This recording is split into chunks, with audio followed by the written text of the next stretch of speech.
हरिओम तत्सत। Welcome to the soul यात्रा। आज हम लोग कॉन्शियस और सबकॉन्शियस माइंड के ऊपर बात करेंगे। पर ये कॉन्शियस और सबकॉन्शियस माइंड होता क्या है? एक्चुअली जो हमारा कॉन्शियस माइंड होता है ना, वो हमारा लॉजिकल माइंड होता है, जो हमारे 5 सेंसेस से चलता है, जिनके थ्रू हम चीज़ों को विचार में बनाते हैं। और जो सबकॉन्शियस माइंड होता है वो हमारे एक्शंस होते हैं। ये जो सबकॉन्शियस माइंड होता है ना, ये बहुत पावरफुल होता है, क्योंकि जो कॉन्शियस माइंड जिस चीज़ को देख के जज करता है, जिस चीज़ के बारे में सोचता है, उसका एक्शन ये हमारा सबकॉन्शियस माइंड लेता है। तो चलिए इस तरह से मैं आपको एक एग्जांपल देती हूँ कि रात को जब हम सो जाते हैं ना, तो जो सोता है वो हमारा कॉन्शियस माइंड है, पर जो हमारा सबकॉन्शियस माइंड है वो 24 घंटे लगातार चलता रहता है, अपना काम करता रहता है। और सोते समय भी हमारी सांसें कैसे लेनी है, हमें करवट कब बदलनी है, हमारी ऑर्गन्स, इनर ऑर्गन्स के मूवमेंट वगैरह, ये सब कुछ सबकॉन्शियस माइंड से ही होता है। तो आप जान रहे हैं कि सबकॉन्शियस माइंड कितना पावरफुल है। तो आज हम इसके बारे में बात करेंगे कि कॉन्शियस और सबकॉन्शियस माइंड की ट्यूनिंग कैसे अच्छी की जाए, कैसे पॉजिटिव की जाए। तो ये कॉन्शियस और सबकॉन्शियस माइंड का आपस में कितना ज़्यादा रिलेशन है, ये हम समझते हैं कि एक्चुअली ये दोनों ही हमारी थिंकिंग, हमारे एक्शन, हमारी फीलिंग, हमारी एंजाइटी, हमारी फ्रस्ट्रेशन, हमारी हैप्पीनेस के लिए ज़िम्मेदार है। और एक जो सोचता है, दूसरा वो करता है। इसके लिए मैं आपको एक एग्जांपल देती हूँ कि जब हम छोटे होते हैं ना, तो बचपन में हमारे माँ बाप हमें अंधेरे में जाने से रोक देते हैं कि बेटा अंधेरे में मत जाना, वहाँ पे ना भूत होते हैं। और हमारा जो छोटा मन होता है, हमारा दिमाग होता है, जो हमारा लॉजिकल माइंड होता है, वो इतना सोच नहीं पाता उस चीज़ को। वो उसे इमेजिन कर लेता है कि यार इस अंधेरे में ना कोई भयानक से चेहरे वाला कोई खड़ा होगा जो मुझे पकड़ लेगा। अब यही बात उसका सबकॉन्शियस माइंड अपने अंदर रिकॉर्ड कर लेता है, क्योंकि जो उसकी लॉजिकल माइंड यानी कॉन्शियस माइंड ने पिक्चर बनाई, सबकॉन्शियस माइंड ने उसे सच समझ लिया। अब उसको अपने पास एक मेमोरी की तरह रिकॉर्ड करके रख लिया। अब वो बच्चा जब भी अंधेरे की तरफ जाएगा या अंधेरे में जाने की कोशिश करेगा, उसे वो सबकॉन्शियस माइंड उसको हर बार वो पिक्चर दिखाएगा, वो भयानक उसकी चेहरे की पिक्चर दिखाएगा और वो बच्चा डर जाएगा। अब उसके सबकॉन्शियस माइंड को हमने कुछ ऐसा नहीं दिया कि वो अब इस पिक्चर को हटाए, तो वो चाहे बड़ा हो जाए या कहीं बाहर भी जाए, कुछ भी करे, पर ये एक डर उसके अंदर हमेशा रहेगा जब तक वो उसे चेंज नहीं करेगा।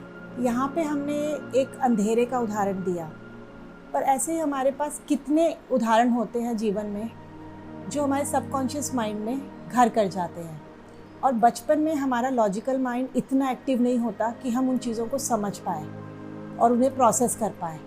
तो वो सारे डर, वो सारा आलस, वो सब कुछ हमारे सबकॉन्शियस माइंड में रजिस्टर होने लगता है।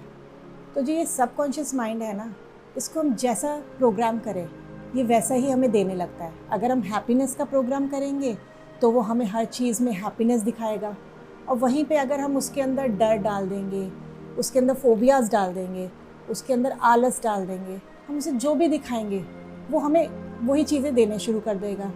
और मोस्ट ऑफ द टाइम हमारे साथ यही होता है कि हम जाने अनजाने में अपने सबकॉन्शियस माइंड को बहुत सारी नेगेटिव चीज़ों से भर देते हैं।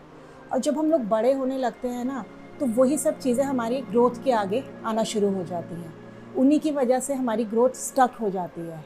हम बहुत सारे काम जो करना चाहते हैं वो शायद उन्हीं डर, उन्हीं फोबिया की वजह से नहीं कर पाते हैं, क्योंकि वो सबकॉन्शियस माइंड हमें वो करने ही नहीं देता। क्योंकि जैसे ही हम कुछ उस चीज़ के लिए करने लगते हैं तो वो वाले हार्मोन्स रिलीज़ कर देता है कि इसे मत करो। उसे डर का हार्मोन्स आ जाएंगे, उसमें फोबियाज़ के हार्मोन्स आ जाएंगे, उसमें कोई भी नेगेटिव हार्मोन आ जाएगा कि भैया तुम ये मत करो क्योंकि ये तुम्हारे लिए ठीक नहीं है।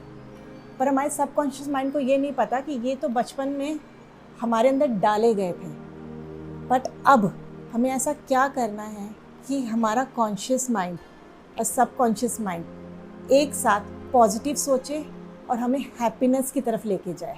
सबकॉन्शियस माइंड में अगर बहुत ज़्यादा नेगेटिविटी भर जाए, जनरली ये हमारे साथ कब होता है कि बचपन से होना शुरू हो जाता है, जो मैंने अभी आपको लास्ट टाइम बताया कि ये बचपन में जो हमारे बिलीफ बना दिए जाते हैं, घर का माहौल जैसा होता है, ये सबकॉन्शियस माइंड अपनी सीडी पे वही लिखना शुरू कर देता है और उसी तरह प्रोग्राम होने लगता है। जैसे कि अगर मैं आपको 2 उदाहरण दूँगी। एक उदाहरण है कि जैसे कि अगर किसी घर में किसी बच्चे से कोई काँच का सामान टूट जाता है और उसके पेरेंट्स भागते हुए आते हैं और उस बच्चे पे चीखने लगते हैं, चिल्लाने लगते हैं कि भाई तुमने देखा नहीं कितना महंगा था, तुमने इसे तोड़ दिया, अब कौन इसे लाएगा, चलो इसे साफ़ करो। तो उस बच्चे के अंदर ये आ जाता है कि यार मेरे काँच का सामान तोड़ना अच्छी बात नहीं है। तो वो जब बड़ा होता है, जब अपनी लाइफ चलाता है, अगर वो इस बिलीफ सिस्टम को, इस थॉट को चेंज नहीं करता, तो अब वो थॉट उसके साथ ही आता है। और अब जब उसकी फैमिली शुरू होती है और उसके बच्चे के हाथ से अगर वो कांच का ग्लास टूट जाता है या कांच की कोई चीज़ टूट जाती है, तो वो सेम रिएक्ट करेगा जैसा उसके पेरेंट्स ने उसके साथ किया था। अब वहीं पे दूसरा उदाहरण कि सेम सिचुएशन एक दूसरे घर में हुई है। एक बच्चे के हाथ से एक कांच का कोई सामान टूट गया है और उसके पेरेंट्स आते हैं और उस बच्चे को बोलते हैं कि तुम घबराओ मत, कि ये तो कांच का है, ये तो टूट गया है, कोई दिक्कत नहीं है, ये टूट जाता है, ये कौन सी बड़ी बात है, पर तुम ध्यान से इधर से हट जाओ, कहीं ये तुम्हारे पाँव में ना लग जाए। अब इस बच्चे के दिमाग में उस इंसिडेंट का क्या प्रोग्राम होगा कि हाँ, अगर कांच का सामान टूट गया तो कोई बड़ी बात नहीं है, पर चोट नहीं लगनी चाहिए। अब वो यही थॉट प्रोसेस लेके बड़ा होगा और यही वो अपनी फैमिली के साथ करेगा। तो अब आप खुद सोचिए कि इन दोनों में से किसकी फैमिली लाइफ ज़्यादा अच्छी होगी। डेफिनेटली सेकंड वाले की, क्योंकि उसके माइंड में, उसके सबकॉन्शियस माइंड में एक पॉजिटिव थॉट फीड हुआ है, बल्कि फर्स्ट वाले के एक नेगेटिव हुआ है। तो अब हमें, बिकॉज़ ये सब चीज़ें सबके साथ होती हैं, हमें पता नहीं चलता, पर अब हमें इसी पैटर्न को चेंज करना है। और वो कैसे हो सकता है? अपने सबकॉन्शियस माइंड की रीवायरिंग करके। और ये पूरी तरह से पॉसिबल है, क्योंकि हमारा जो माइंड है ना, वो कंटिन्यूशन में चेंज होता रहता है। जैसा जैसा हम सोचते रहते हैं उसकी वायरिंग चेंज होती रहती है, हमें पता नहीं चलता, बट हमारे जैसे थॉट प्रोसेस होते हैं, वो उस थॉट प्रोसेस में सबकॉन्शियस माइंड रिवायर हो जाता है। तो वो काम हम अपने साथ भी कर सकते हैं कि अब हम आराम से बैठें और सोचें कि हमें कहाँ कहाँ अपने आप को चेंज करना है और कहाँ कहाँ हमें अपने आप को पॉजिटिविटी की तरफ लेके जाना है। आप बैठिए, अपनी एक लिस्ट बनाइए, उसमें देखिए कि यार ये चीज़ मुझे आगे बढ़ने से रोक रही है, तो क्या ये थॉट ठीक है? और अगर लगता है कि ये थॉट ठीक नहीं है तो उसे चेंज कीजिए। ये जो नेगेटिव थॉट होते हैं ना, इनकी वजह से धीरे धीरे हमारी जीवन शक्ति कमज़ोर होने लगती है और जिसका असर सीधा हमारे शरीर पे पड़ता है। वो कहते हैं ना कि जैसी आप सोच रखोगे आप वैसे ही हो जाओगे। अगर हमारे शरीर पे कोई मुसीबत आती है या हमारे शरीर में कोई दुख आता है तो हम उससे बहुत जल्दी पार पा लेते हैं, क्योंकि हमारा ब्रेन स्ट्रांग होता है। पर अगर यही प्रॉब्लम हमारे ब्रेन में आ जाए तो धीरे धीरे ये जो अच्छे से अच्छा शरीर होता है ना, वो भी ख़त्म हो जाता है। तो आज से ही आप अपने साथ बैठिए और अपने सबकॉन्शियस ब्रेन की सफाई करना शुरू कीजिए, क्योंकि अगर आपका ब्रेन हेल्दी होगा, अगर आपका ब्रेन पॉजिटिव होगा, तो आप खुद स्ट्रांग होंगे और खुद एक्टिव होंगे।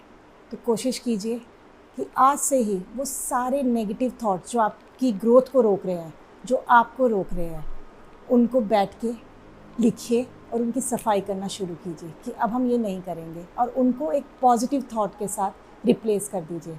और देखिए कि धीरे धीरे आपके सबकॉन्शियस माइंड की रिवायरिंग कितनी आराम से हो जाएगी और आपको कितना अच्छा लगेगा। तो हमेशा खुश रहिए, स्वस्थ रहिए और मुस्कुराते रहिए। हर हर शंभू।